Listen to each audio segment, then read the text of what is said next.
highlighted for it.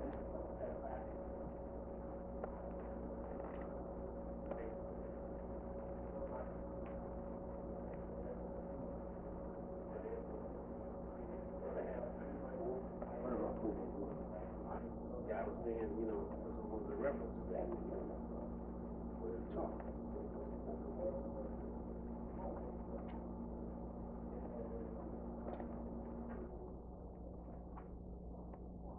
What we deliver, if you read the excerpt under the old man, Staley got to say that they made the claim that was in 1989, and Eugene the Gospel Bullard is the first piece from Columbus, Georgia, and his mother is a Creek Indian, and his father is from Martinique. So in no part of his likeness given it to Africa, but he is the first, well, the first fighter pilot started. And this is the interesting cartoon of the Indian by Kepler in 1891. And you can see the features and the turbans and the flares and the goofies. So most people don't realize that this is the features of the Indians in the Southeast, and they wore beautiful fabrics and clothes. And here's this kind of dress would be typical of the Southeast, but also in the Midwest also. Here, this is the Southeast, this is the plains. And you see the Gatling gun and here. And the old makes some other colors. If you can read that aloud, you can get a good thing of what it means. All messages. These are the roots of your history. We are grateful and we are all grateful. You will hear the sound voice of the most ancient Mexican culture. That civilization gave birth to our continent. Romax transformed land into harbor, sun into calendar, stone into sculpture, cotton into textiles, pilgrimages into trade, jaguars into religion, and men into God. That's a very profound statement. Now, give you what this book, The Holy Land They Knew, the tragic story of the American Indians in the Old South. This first, the more dramatic was the experience of Susan in Full-Blooded Creek and her 6 children, all of whom belonged to Judge Lane in Nashville. A body of displaced Creeks removed into Oklahoma passed by the judge's house and spotted Susan. Realizing she was an Indian, they made signs for her to accompany them. One of her children accepted offer, and Susan herself was on the verge of joining them, but Judge Lane pleaded hard with her not to go. He told her the Indians ate raw meat and were often nearly starved. She decided to stay and thereby remained a Negro. And that will give you what they're talking about. Not all Indians were exterminated by disease and warfare or relocated west of the Mississippi.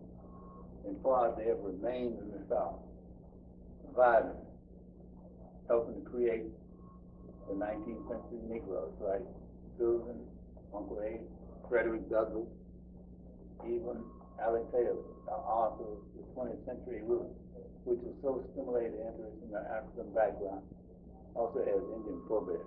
His mother in Henning, Tennessee, full-blooded Cherokee. So that gives you an idea of what we're talking about. Of sky statues to give you the picture. In here, these are statues of the Edward, the Carter.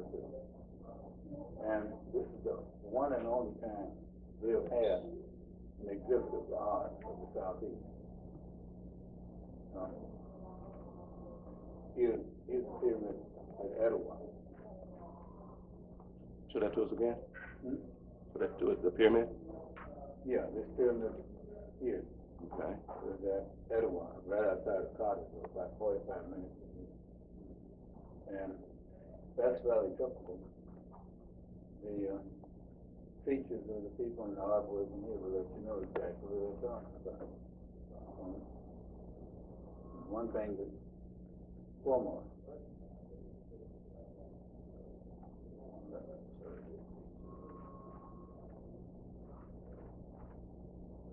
No. This is it. Can you see the features in it? The lip, the short hair. Any doubt about who that is? That's the Tennessee features. The close crop hairstyle characteristic of Tennessee features. So you see what it is. Now here, this is a building stone from Acres Mill Room. That stone comes from Acres Mill right there. You can see this is shaped like human hand. The building. And you can see the mineral in the stone. But you can see this stone is one of the shaped building stones. And that's important too. Now this is one of the things we did last quarter. In fact, in February, doing a Black History Month about the true Americans in the city, statues in the city. So this is what this is reminding you of. The pictures here represent the brothers, some from the campus here, who on a pilgrimage to Oklahoma. So you can see the pyramid down there in Oklahoma. That's pyramid of the sun. More than 20 feet of the top of this pyramid has already been taken away. And Is that the one on County Farm Road? no, this is the one down in Oklahoma National Park. Okay. In Mason, Georgia. Took it away. What do you mean? They just carved it off? Yeah. Yeah, because they found gold and other things. To give you something that might be a little dramatic, if I can do this without destroying the whole display. The only land they knew, they have a few pictures. These are the pictures of India. You recognize India? Mm-hmm. You did.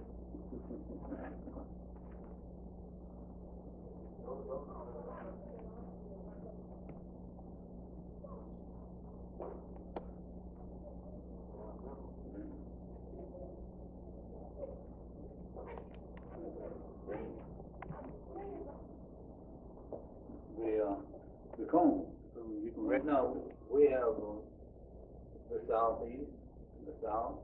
So this is southeast. This is the deep south and the southeast. And these people represent the people you know, that you call today Negroes. But these people, like the Ogawa, they're the Dakota. These are the ones who did Custom. yeah. Well, there never were any people called Sioux. But the Dakota, these represent those people. You can see their features. They're fully developed lips.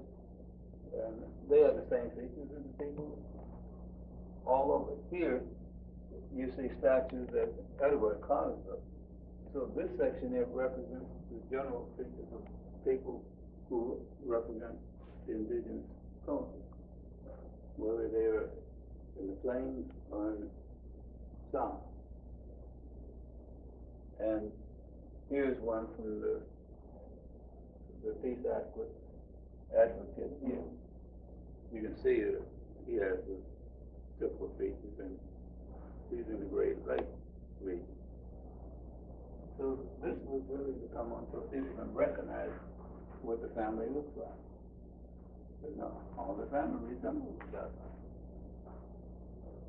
The combs and picks up here at the top are representing the same things you see over here of the Tennessee statues.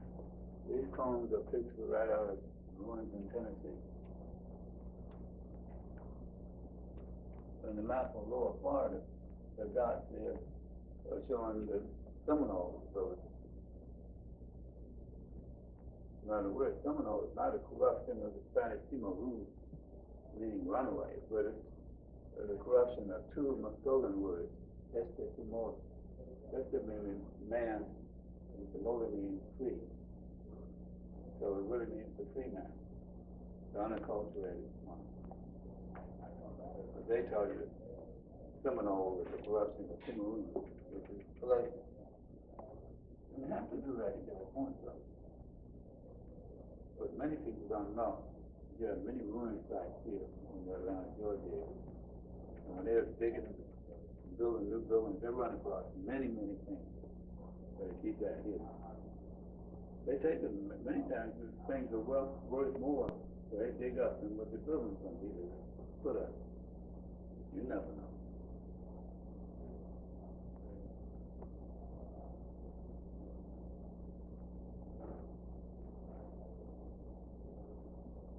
Before we leave, these are Seminole Indian scouts, Seminole Negro Indian scouts, we call them the literature of the black experience. Why do you need the word Negro? That's the word means the black living south of the Sahara Desert in Africa. And these are not Negroes. But here again, you remember the Black Madonna? And the Madonna in Child, you see here, this is strictly Olmec out of the Veracruz state region in Mexico. So, and the Olmec is the mother of all of the Americans. Now from the Fulcrums of Change, and then the Popol Vuh, we take it back to the heart of the real creation story, where you know that America, the name America is an indigenous word, a Mayan word meaning paradise. So I think that would help you recover when you see that the Constitution stating we the people is from the Iroquois Confederacy here. And even though this country developed one of the highest known constitutions, it wasn't as good as the one they were conquering because they didn't enfranchise women and all the citizens. Women were held in high esteem and had power of appointing and naming the chief elders and all. And they were the property owners. In fact, your name went down to the female line. So you didn't copy all the good things of we the people. And you know the preamble of the Constitution began with we the people. There were no people who ever called themselves Cherokee, just like there were no people who called themselves Sioux. The people who called them Cherokee, in their language, Aniawea, which translated means we the people. Also, interestingly, in this map of North America, if you see the region we were talking about here, this part of the Gulf of Mexico is where we were talking about the great Olmec here. And this is the Yucatan right here. And so it's just a hop, skip, and a jump from there to the southeast of the United States. What does Yucatan mean? Well, I'm not too familiar with the Mayan language to tell you what that means. But it's an old name for this area right here. When Columbus came, he found the people, the black, kinky-haired people who had all the gold in this area here. Now, you know this is Panama, but before this was taken away from Colombia, this was part of Colombia. The only country in the Americas named after Christopher Columbus. So Panama used to be a portion of Colombia. Here's Cuba, Jamaica, Haiti. Cuba, Jamaica, Haiti. The Dominican Republic shares the island of Haiti. And this is the Caribbean Sea. So you can see that Colombia, Venezuela,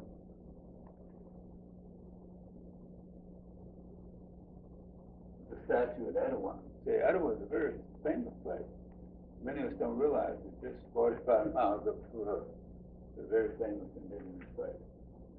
So those are world famous statues in marble out of Ottawa. And up at the top, that's in Oklahoma. But we live in a very foreign part. Here, you can get a picture of this. This is in the Museum of Macon, Georgia, in Oklahoma. And if you notice, students giving the Black Power sign. So is this Indian on the wall, who has fully developed lips and the tattoos. And this is the all-seeing eye. You see, the tattoo around his eye.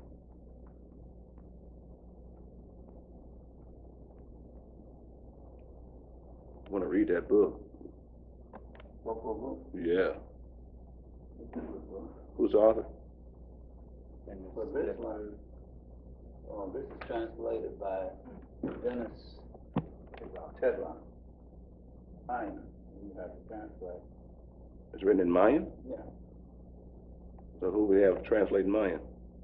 Well, quite a few creatures now. I mean, quite a few. Thank you. People do that now.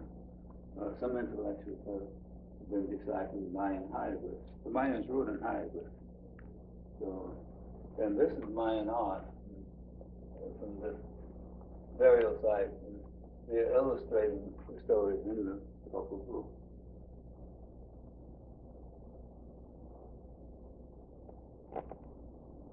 There's all, you see some copies of National Geographic, which is a very good magazine for the Americans. And you see a color picture of the Serpent Mound, they call it, in Ohio. In Cincinnati? This Serpent Mound, as they call it, is right near the Popol Vuh, because most native people interpret this as the actual time of fertilization, that this represents the sperm and egg union. And so it's not the snake in the way that you know it, but it is representing the beginning of life, creation. And this palisade was a temple pyramid, a very diminutive one. It's out of North Carolina area. But that's fairly typical of what the temple pyramids will be throughout the United States. What's this over here? What's the bird? Ah, that's right in Georgia here, right out 20 east. Yeah, and that's the Rock Eagle. Where's that? Just out, or maybe about 60 miles. That's what Rock Eagle is? Yeah, that is Rock Eagle. Now, you know, the eagle effigy is a symbolic bird of the United States, too. But this eagle is a very special bird for your people. And that's a very special place to visit. What makes the eagle a very special bird? Well, it's not because he devours meat, but he is a very high flying and powerful bird. So he's close to heaven. There's a few other things we can talk about. It doesn't have to be the serpent either. Serpent is very close to light too. Now in North Georgia Mountains, east of Ullajay, on Georgia 52, there's a 900-foot snake effigy. It's made of stone, and it's on top of a mountain peak. And that part is called Fort Mountain. But this is a very special snake effigy in Georgia. So any effigies large like the eagle effigy and the snake effigy will only be seen beneficially from the air. So you got to think of your ancestors being high-flying people. All right.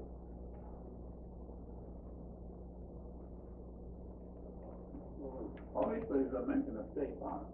No, go to Mugger's a national park. What about Rock City? You better, what's that? Oh, now that's different. But we did not live in the rural. We had Alvin. I told you it was paradise. Understand? Alvin paradise.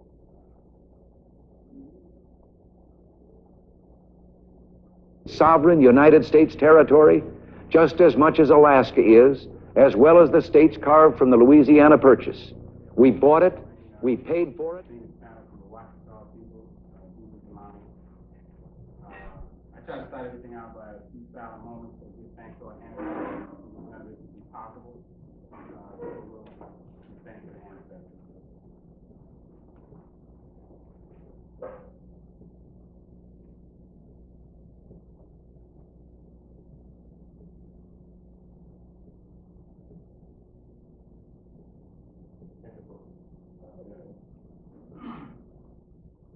We have a dynamite topic today.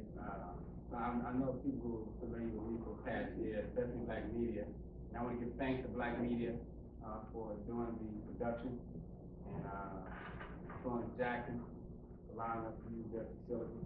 And everybody else who's involved. Today we have a topic of the return of the ancient one. It's going to be our topic.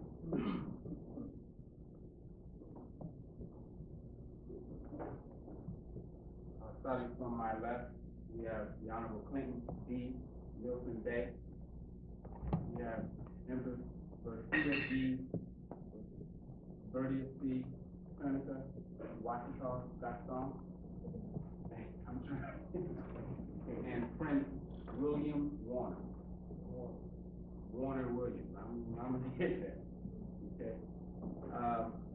I came in contact with him through a friend of mine that helped me understand about this incredible amount of land and the research that the Empress had got involved in. This is like boggled my mind of all the things she had gone through to obtain the information and the documents needed to obtain this land. She'll be sharing that with you. We have a statement by each of the members here, and then we'll be having a question and answer session afterwards. Right now, we will start with the Empress. We're going to say a few words that you're introduced as well. Well, Honorable Bay will introduce you. Give me a nice hand for Honorable Bay.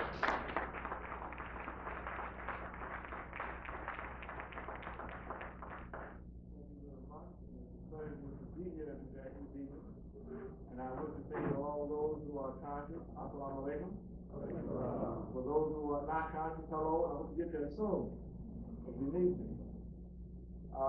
This evening, I want to bring to you a most accomplished and illustrious and highly revered woman who is an empress. I wish to give you a bit of background on her because she does not like me to go into the 3 legal pages of accomplishments that she's done over her lifetime. So what I will do, I will give you a abbreviated form of introduction before I may be kicked under the table. The Empress has traveled far and wide outside of the United States. She has lectured in Africa, also in the United States. She has dealt with dignitaries, kings, presidents. She dealt with all of the presidents, with the exception of Clinton, on down to Kennedy, Ford, Nixon, Reagan, and Kennedy as well. So she's had a very close association with all of the presidents. She met President Kenyatta's daughter and Kenyatta before he passed. She traveled in those countries, lectured, and been highly respected and has been given the treatment that is accorded to a person of high rank, which she is. She's also traveled to Japan in terms of industrial conventions there, and spoke very well with them, and they are also in the process of waiting to assist her, or shall I say us, with the further development of the Washitaw Verdiacee Mountain. She has written several proposals for President of the United States. She has spent the last 30 years of her life collecting the information, the documents, and related documents that brought us to the point where we are today, being here with you. Also, in that 30 years of research, of traveling throughout the United States and also around the world, she would do jobs for the United States government. And in doing jobs for the United States government, she also collected information on the Washitaw Verdiacee, where she did some very profound things for the United States government. But at the same time, she had access to the United States Congress Congressional Records, Smithsonian Institute, and places like that for documents that belong to or related to or spoke of the Washitaw Verdiacee and who it likely belonged to. Those documents were very, shall we say, intelligently whirled away, where they thought that no Washitaw would ever find them. As a matter of fact, when I was in college at Pace Western University in Cleveland, the Ohio Historical Society had the deed in the file, in the archives there when I was in college. Had no conceptualization of what was going on there. These are the types of things that she had to go through to access the documents. She would walk down on the college campus and the Spirit would give to her, go this particular building, this particular row, this particular shelf, and she would find those documents. They have tried to kill her at least 4 to 5 times. They shot her house up, shot her car up. They tried to break her neck, which they did break her neck. Killed her husband, killed her father. Any number of things over the last 30 years that she's done the research. And in doing the research, her grandmother, who got her straight in terms of what it was she had to do, and told her that she was the Empress and crowned her at her dead father's feet. And in doing so, she told her that she could not start a research until she had died. So it was these kinds of things that she had to deal with in her lifetime in the research basically today. So I'm not going to go too much further into that. But just going to give you such a some highlights that I feel you need to know. And when she went and presented the document and the birth certificate and the death certificate that addressed who she was to the state land office in Baton Rouge, Louisiana, to substantiate her claim for who she was, they wanted to give her back something like 5,000 some odd acres. She said, I want all of my land. So when she went back and they branched on, they came back and gave her 68,880 acres of land. And this was on January the 8th, 1992. This culminated basically a 30-year search for her heritage, and her family's birthright. So she is of royal blood. So without further ado, I wish to present to you now the Empress Verdiacee T. Washitaw Turner Gosten, Empress of the Washitaw Verdiacee. All right, please.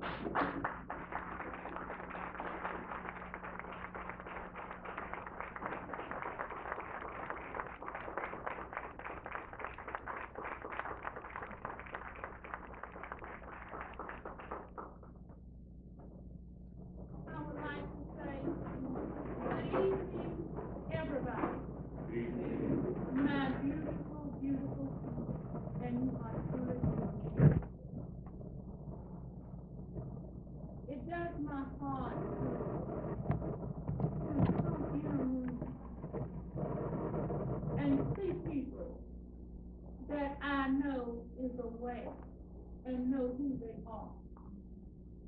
However, I know at this time we still have people in this room that believe all black folks was brought across the ocean,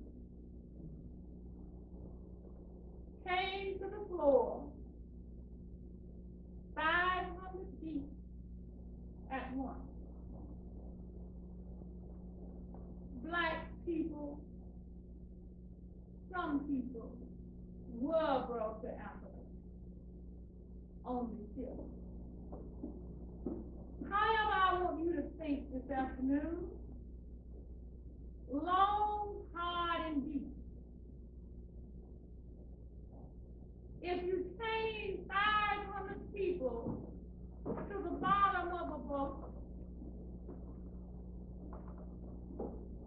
nobody is chained and died.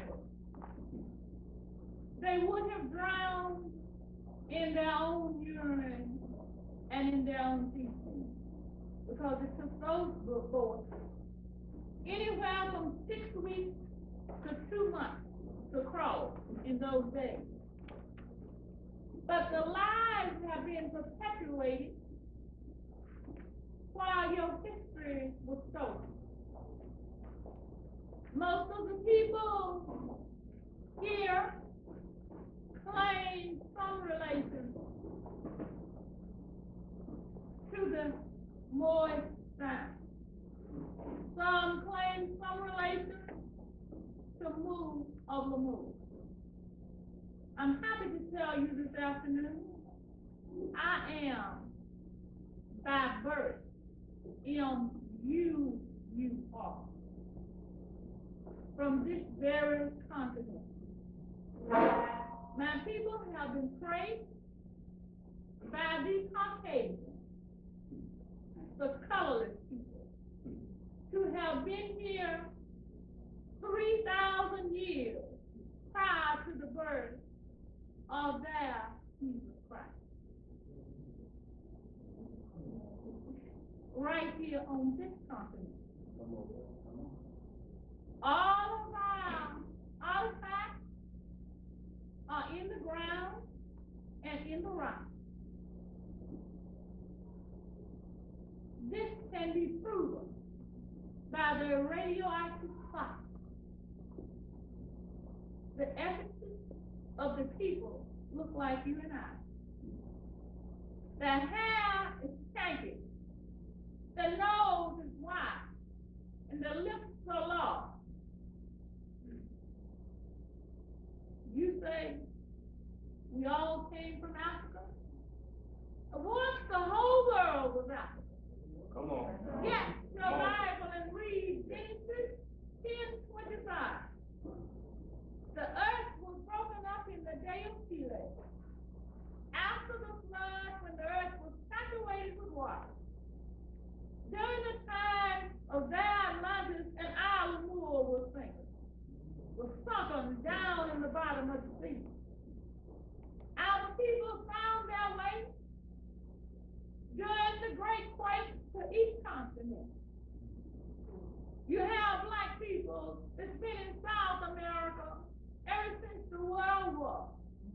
You have black people that's been in what you call North America ever since the World War. This is the Washitaw Mountain, even here in what you call Atlanta, Georgia. I am who I am.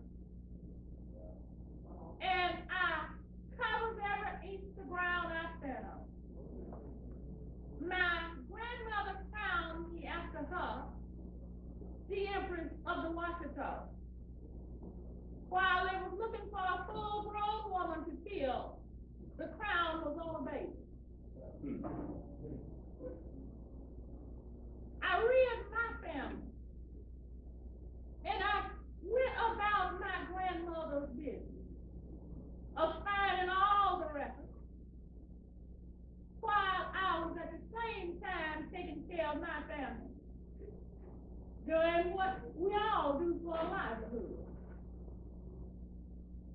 Records are in Spain, records are in France, and records are right here in the United States of America, in the Smithsonian, in the archive, in the Natural History Department of the Smithsonian Institute. You will find a woman in a glass dome that they made look exactly like me in my young days.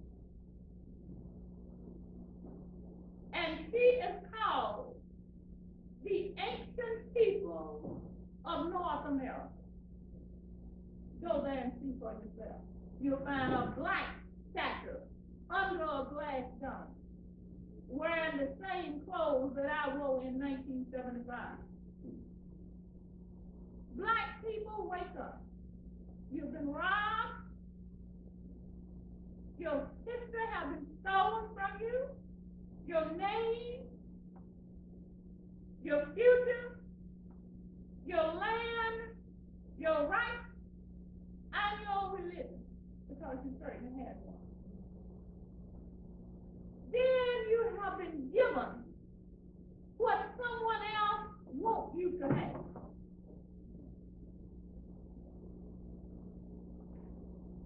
They taught you in school, in books that they made for you to learn from.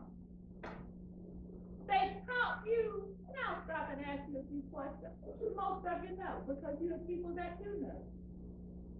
To the young lady sitting in front, who was the first president of the United States? That's what they told you. But John Hanson was the first president of the United States of America. George Washington was a general. Someone had to make him a general. John Hanson made George Washington a general. If you celebrate 1776, and you tell me you didn't have a president until 1789, there's something wrong with that. But because you had black presidents first, they took it out of the book. But they still have it in archives. And I have some material right outside that will testify to this fact. How could George Washington be the first president and he was a general? Who gave him the authority to fight the war? The president of the United States, or the president of the Union as it was at that time. But they have miseducated you, where you will lose the fact of who you actually belong to, or the country you actually belong to. Why do you think you have a neutral strip running from Canada to the Gulf of Mexico? Because it's black land, owned by blacks.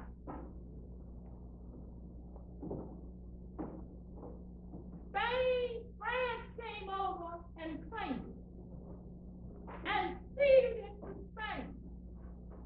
When Spain had the land, Spain made grants, Spanish land grants. They don't teach you nothing about Spanish land grants in school because all Spanish land grants were good until this day. Spain gives all the land up in grants to the ancient people. That's to your forefathers and my forefathers.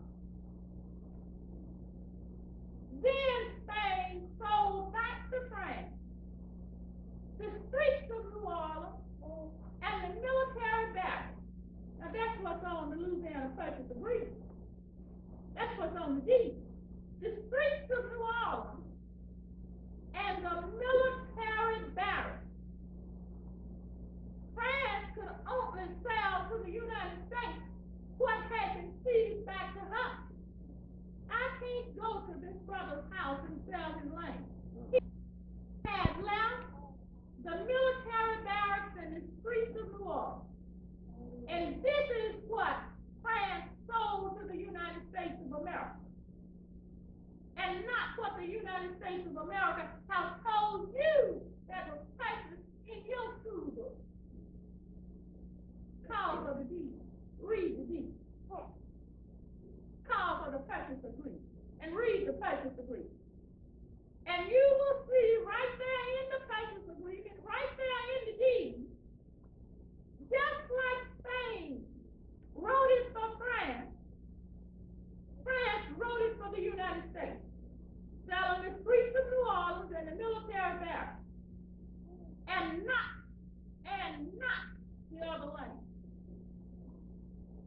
The other land belongs to the ancient one. And you must always be their protector. You must protect the ancient people, their land, their rights, their property, and What was you practicing then? You was practicing more science.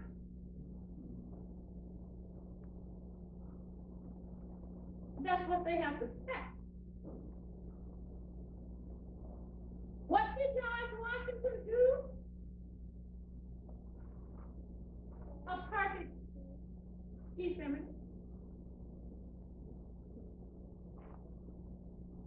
John Hanson being old, John Hanson Jr. became his secretary.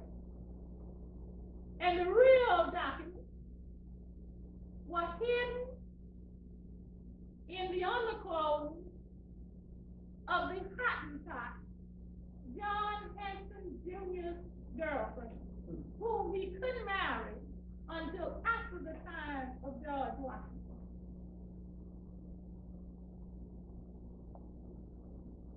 That is the beginning of your America, when Washington cut down the cherry tree. It wasn't a little tree. It was the moist flag. And it was the moist bed. You put them all together, just like a cherry tree. Noble Drew redeemed that flag during his lifetime, that was locked up in the conservatory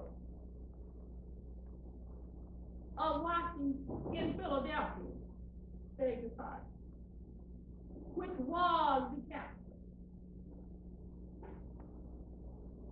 And it was brought to Washington, D.C. The Morris flag. Then he began to teach Morris signs to his people. A number of years later, in 1803, Jefferson, and we still have that in the White House today, even though I didn't recognize what it was until a few months ago. Another strange fellow.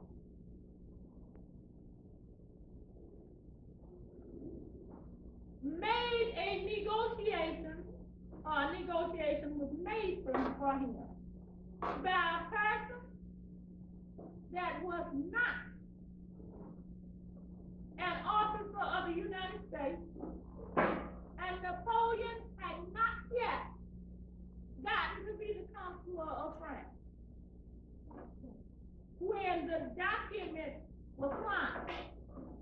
But Napoleon put the stipulation in the document that he was not selling the land of the ancient one. But we have been miseducated.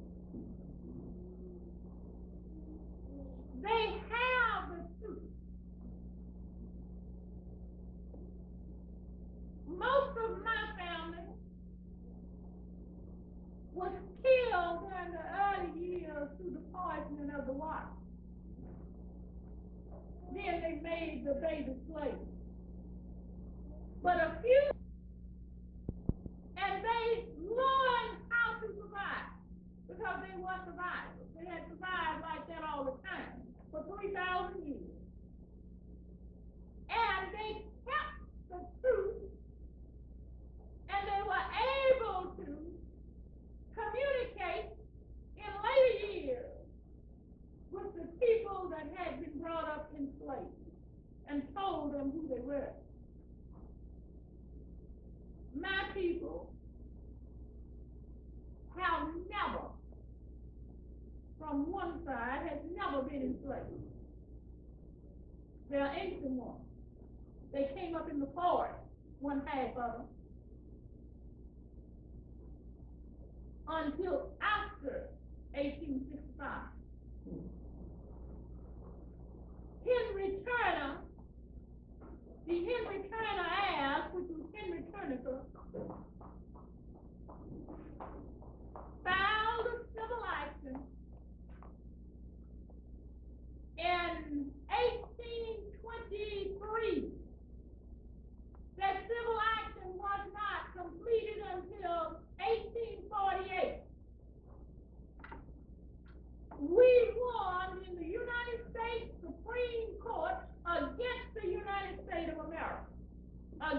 saying they killed our people. But the document and the lawsuit is in that book. Every line of that lawsuit is in that book. Where you will know, without a shadow of doubt, how we won this back from the United States of America. And you will also learn how they poisoned the water again. So that is a cheap way of killing, poisoning the water. Remember that. Be careful what you eat and what you drink. Because we are living in a critical time. We are living in the time of the return of the ancient one. You are the remnant of the ancient one. You are the people. You are the owner. You came from an imperial family. The imperial records was taken where we know Northeast University now stands in what you formerly have known as Monroe, Louisiana. They were taken to Alabama, to the Cahaba, down the Cahaba River, to Mobile, from Mobile to Cuba, from Cuba to Seville, Spain. And those records are in the archive this day at Seville, Spain. Copies of the documents and the surveys, what was written up for the United States of America to show where our land was taken by George Washington,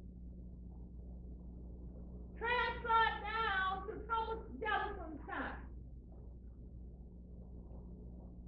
and it was stolen by the Hottentots. Somehow those records came amiss. My grandmother told me what I would have to find, and I would have to find those records. How on earth would I go about finding those records? Black folks and white folks agreed, colored and colored. So I put my warrant out for X number $billion for those records. And I didn't sign it. And I placed them in every available place throughout Washington, D.C., Philadelphia, and New York.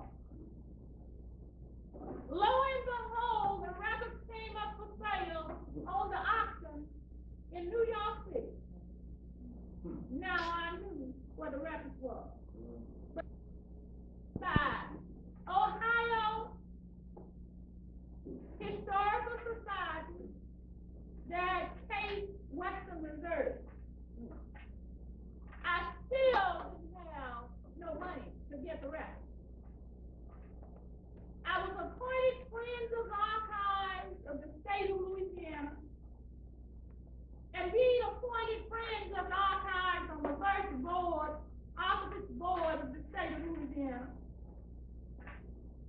I decided I would tell these, I was the only one there with color, the rest of them was color. I decided I would tell these colored people, you know they have just purchased all our records, and they up there in State Western Reserve. Those records belong to the state of Louisiana. And we need those records in our archives that we are about to be. That's right. So the white folks got together. And they had the Attorney General of the state of Louisiana to file a suit to get the records, the suitcase from Western Reserve. They didn't have no money to sue. But I knew if they would get back to Louisiana, I could read them. So in the lawsuit, that lawsuit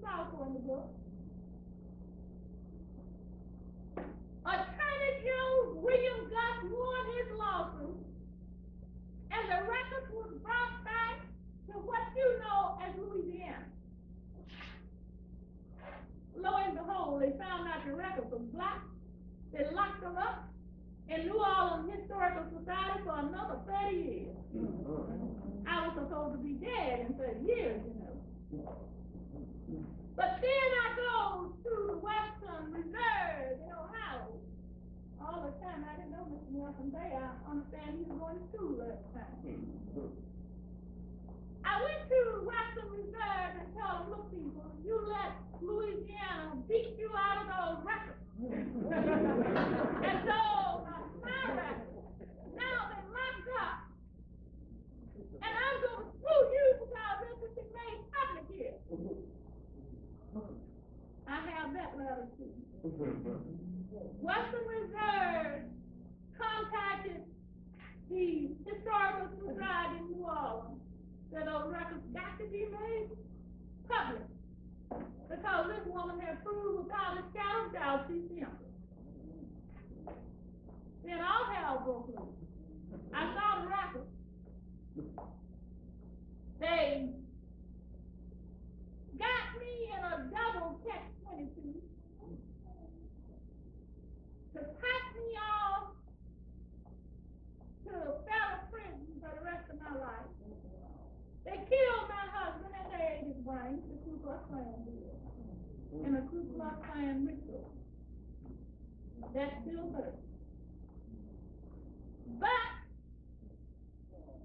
having been a research artist and have worked for all manner of people, I was able to complete my research and prove that even if I'm guilty, Judge, after pulling 5 off the bench, legally so, even if I'm guilty, Judge, it's impossible for you to put me in jail because this courthouse is sitting on my land.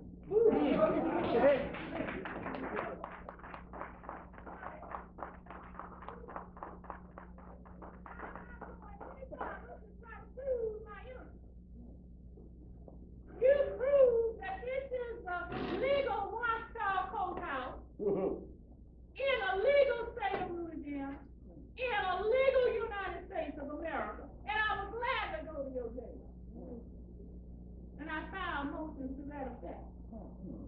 And they could not answer my motion.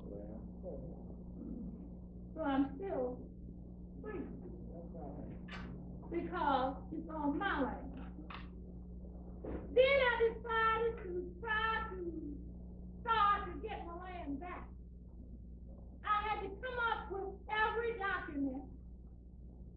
My grandmother was dead then. I could go to the place that she told me to go and find that pertinent document that was Natchez, Mississippi. During her young days, she got a job. She could teach school, but she told her she couldn't read and write. But she taught school at Greenville. And she wrote in the clerk of court book because she knew that was one thing would be preserved. After she wrote what she needed to in that book, she continually lost her job. Somewhere down through the years, it was eliminated. 100 years later, I pulled the record. Her writing was in that book. My grandmother lived to be 117 because she was an ancient woman. And Francis lived to be 128. Grant lived to be 150. He was the errand boy of the Marquis Steve Mason rule. 5 times removed my grandfather, who had a tie on my mother's side, who had a tie by a Washitaw woman. And all of his grants went to his son by this Washitaw woman. Legally and properly so no one could take it away from him. Today, I own those grants.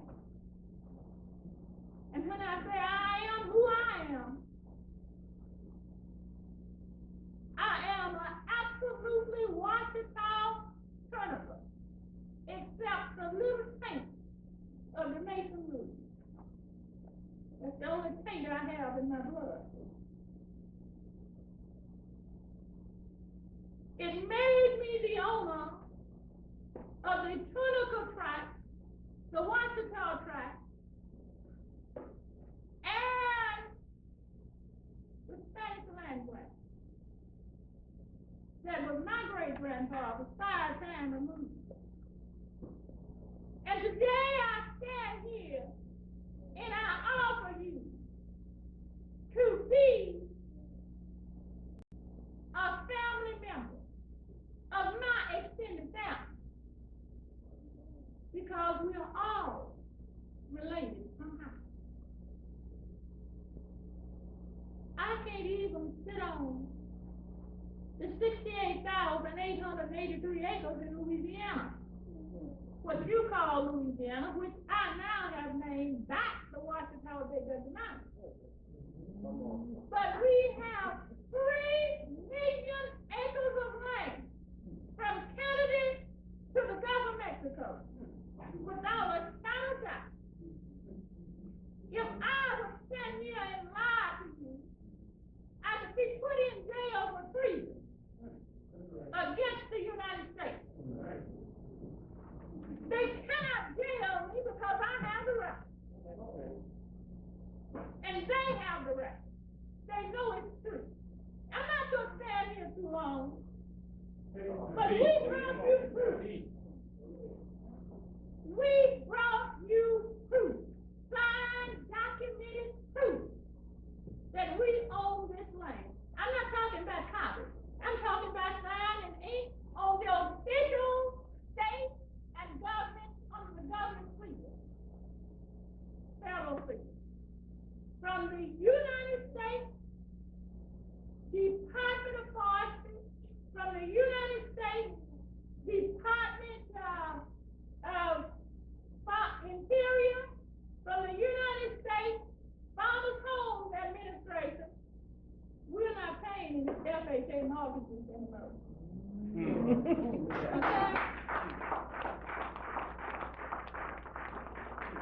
And from the United States Treasury, who addressed me as the Empress of the Washitaw. Some of you wouldn't have no trouble saying Queen Elizabeth. But you want to know how I got to be an empress? You know what? I got to be an empress the same way. And don't let nobody call you no less. We are who we say we are. And we have the proof. This gentleman here is holding the proof, not too far from him, because he never keeps it. Only he know how to lay it down, I'll forget all about it. So he doesn't keep it. He's the administrator. He keeps it close. Because we feel that our people need to know. Yes, we do. We've been in the land of Nod. That's right. If you read your Bible, it will tell you you was in the land of Nod. Cain went to the land of Nod, and he reared his family. You went to sleep. And you forgot who you were. I know you want to claim as being from some queen down on the Nile River. That sounds good, but you can't prove it. Because they took your last name and give you an X. But I can prove without a shadow of doubt that your foreparents was born here 3,000 years before Christ. You need to wake up from the land of Nod. You need to know who you are. You need to re-educate yourself. You need to do some research. Or you need to just believe somebody.